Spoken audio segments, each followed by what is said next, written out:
I bought King of Envy by Ana Huang today, and I want to share some predictions that I have for the plot of this book before I actually get into it, and I want to see later how right or wrong I was.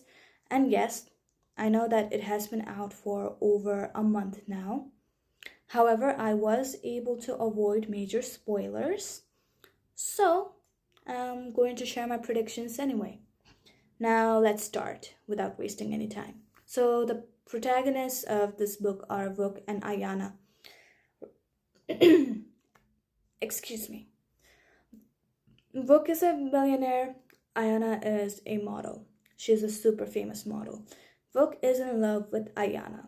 Now, Vuk also has a best friend called Jordan, or at least I think his name is Jordan. I will call him Jordan anyway, even if it isn't his name, right?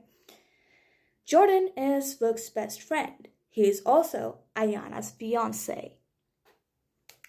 And that's like the synopsis, right? Vuk is the king of envy because he is envious that Jordan is getting to marry the woman of his dreams.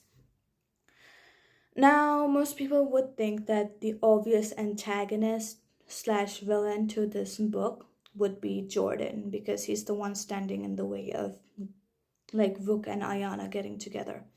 However, I don't think Jordan is in love with Ayana, and Ayana is definitely not in love with him. And it's quite obvious because in the synopsis it says that Ayana is getting married to him mostly out of convenience because Jordan needs to get his inheritance and Ayana needs to get out of her contract with her modeling agency.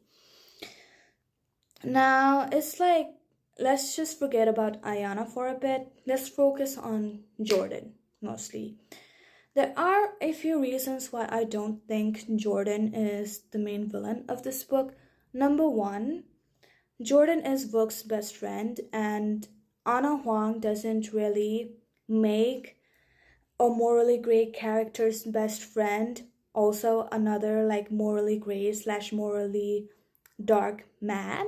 Because, like, here's the thing though, we have seen her pair up a morally gray character with a morally light friend, right?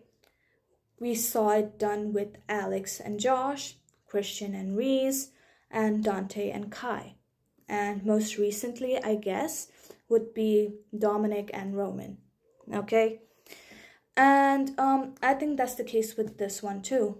Vuk is the morally gray one, and Jordan is the morally light one, right? And another reason why I don't think that Jordan is the main villain of this book is because I think that Jordan is a gay man.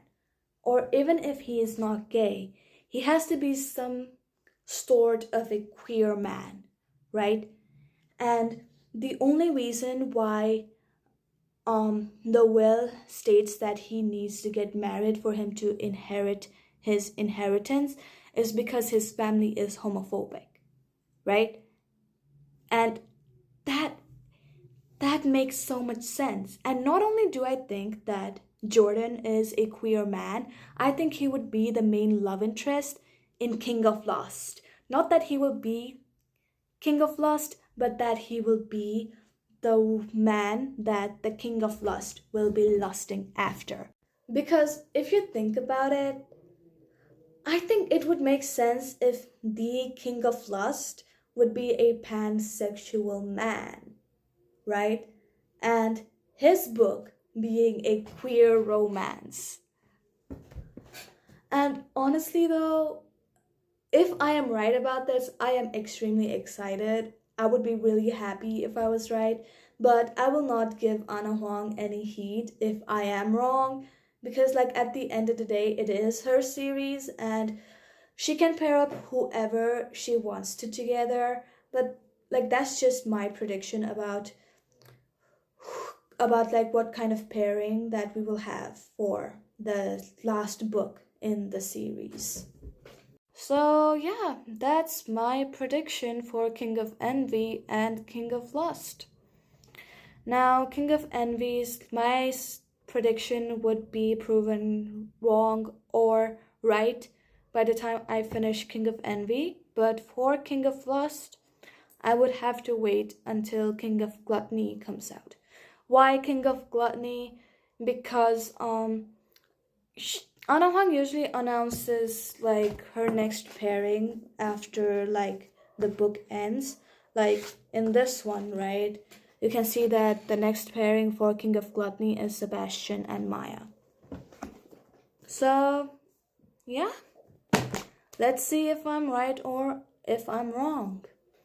I'm excited to see.